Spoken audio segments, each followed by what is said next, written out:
Coba kita dengarkan suara ini.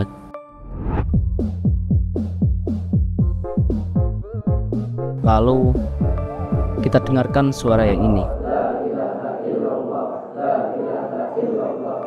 Mana yang familiar di telingamu?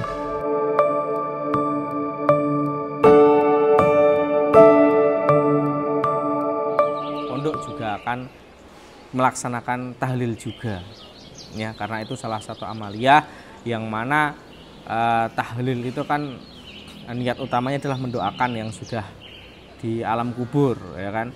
Nah, kemudian dari adanya tahlil itu kita juga bisa mengharapkan, mendoakan dan memberikan hadiah kepada keluarga kita, kepada simbah-simbah kita yang sudah meninggal.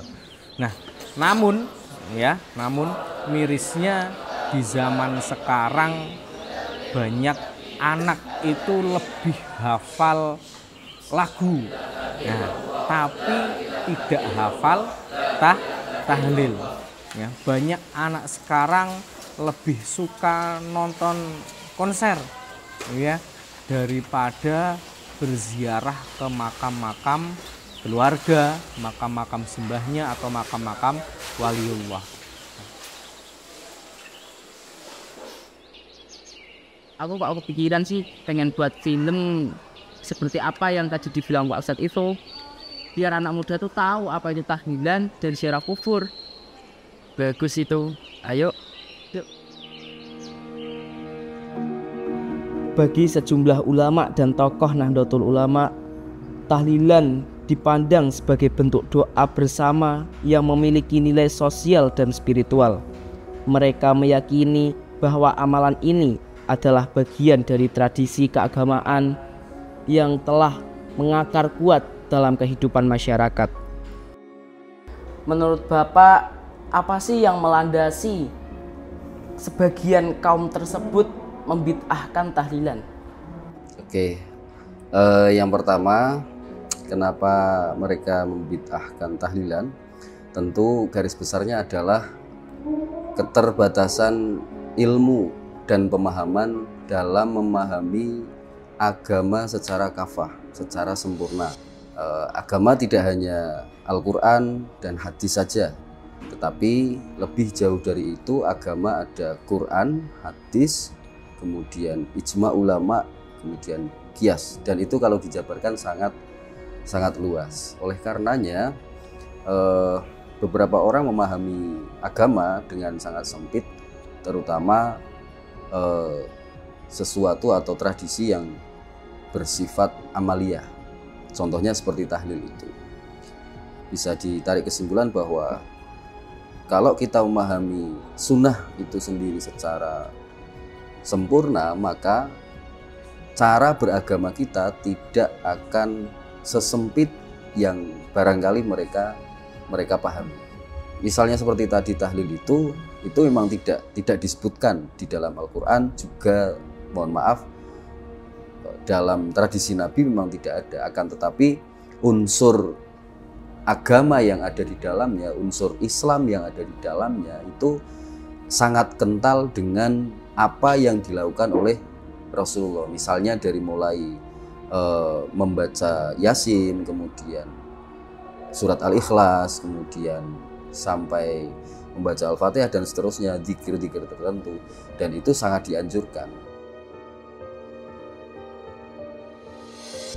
Tahlilan juga dianggap sebagai sarana untuk mempererat hubungan antar umat Islam melalui kebersamaan dalam berdoa. Idza matabnu qata ingkatuhu, kan terakhir kan waladin sholihin jatulah. Di antaranya ya ngirim arwah wong tuwa, wong sing wis meninggal, itu sebagian dari waladin sholihin jatulah. Jadi intinya yang pertama ya jane anake, lah krono adanya iki sehingga bisa bersilaturahim. Anane silaturahim di samping ngirim arwah, silaturahim sehingga bisa memberikan masukan salah satu warga satu yang lain, bisa masukan sehingga juga bantu karo pemerintah desa sosialisasi sing jenjene desa ngumpulaken masyarakat ya lewat jamaah-jamaah tahlil.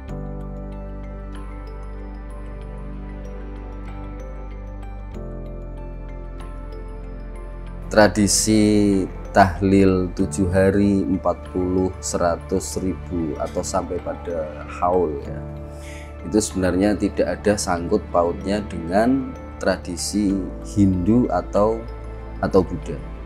Mengapa? Karena di Islam sendiri menurut hadisnya Rasulullah itu memang dianjurkan.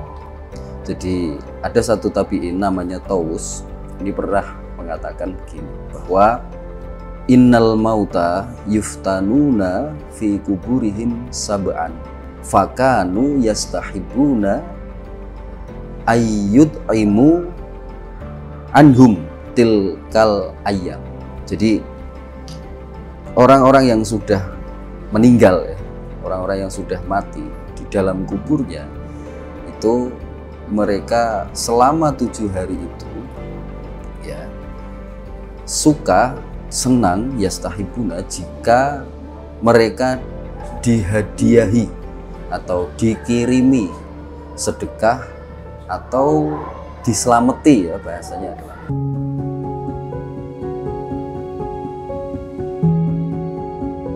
Budaya berziarah ke makam keluarga atau ke tokoh agama yang sudah meninggal menjadi hal yang lumrah dilakukan oleh warga NU. Ziarah kubur dapat menjadi momen untuk merenungkan diri dan mengevaluasi perbuatan yang telah dilakukan. Hal ini dapat mendorong seseorang untuk menjadi pribadi yang lebih baik.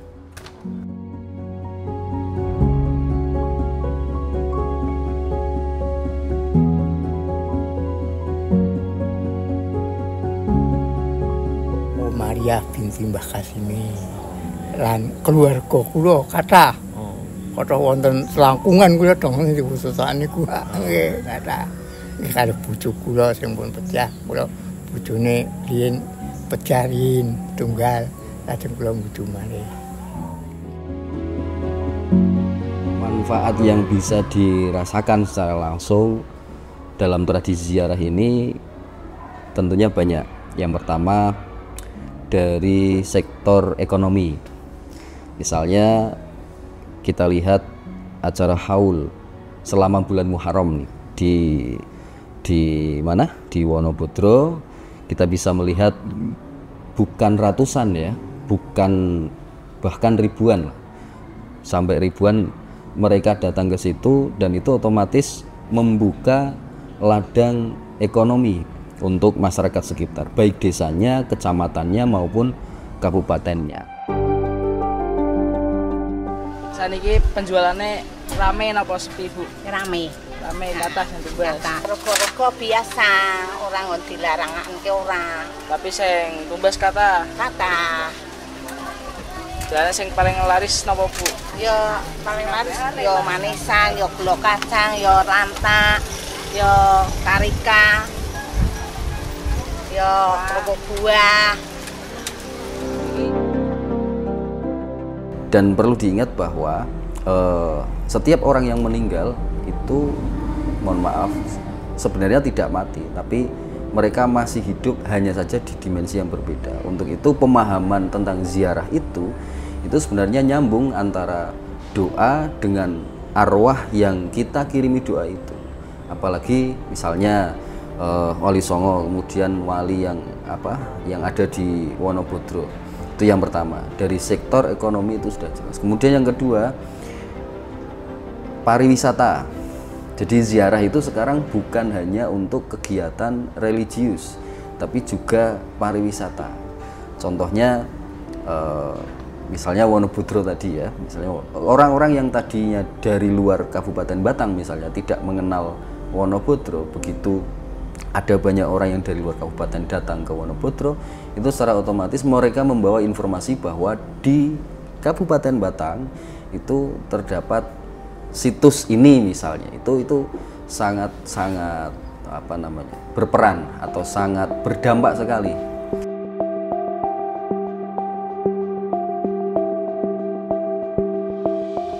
Waktu akan terus berjalan, generasi datang silih berganti.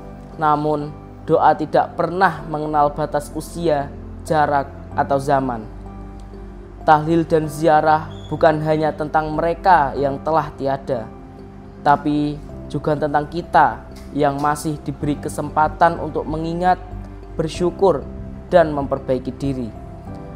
Di tengah hiruk pikuk dunia modern, tradisi ini mengingatkan kita pada hakikat kehidupan, bahwa sejauh apapun kita berlari, pada akhirnya kita semua akan kembali. Karena doa adalah jejak yang tak pernah padam, menghubungkan yang hidup dan yang telah pergi selamanya. Pesan saya untuk anak-anak muda dan generasi sekarang kaitannya dengan tahlilan dan semangat beragama yang baik dan benar adalah, yang pertama, mari belajar. Jadi memahami Islam dengan lengkap, tidak hanya sepotong-sepotong. Mohon maaf, misalnya saya lihat video orang ngaji hanya 1 menit, hanya beberapa menit, menurut saya itu tidak lengkap. Jadi harus dari assalamualaikum sampai assalamualaikum lagi, itu baru lengkap. Kalaupun hanya sepotong-sepotong, itu nanti pemahaman kita juga sepotong-sepotong. Jadi satu, pemahaman yang lengkap. Kemudian yang kedua adalah mengikuti mayoritas. Mayoritas ini misalnya tradisi di lingkungan kita ya, itu sudah melakukan tahlilan dan lain sebagainya, maka ya sudah kita ikuti saja. Wong hidup ini kan hanya gentenan gitu ya.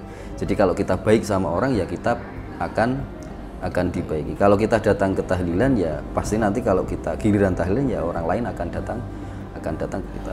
Itu sangat sederhana tapi sulit untuk dilakukan, dan kebanyakan generasi muda sangat menyepelekan itu.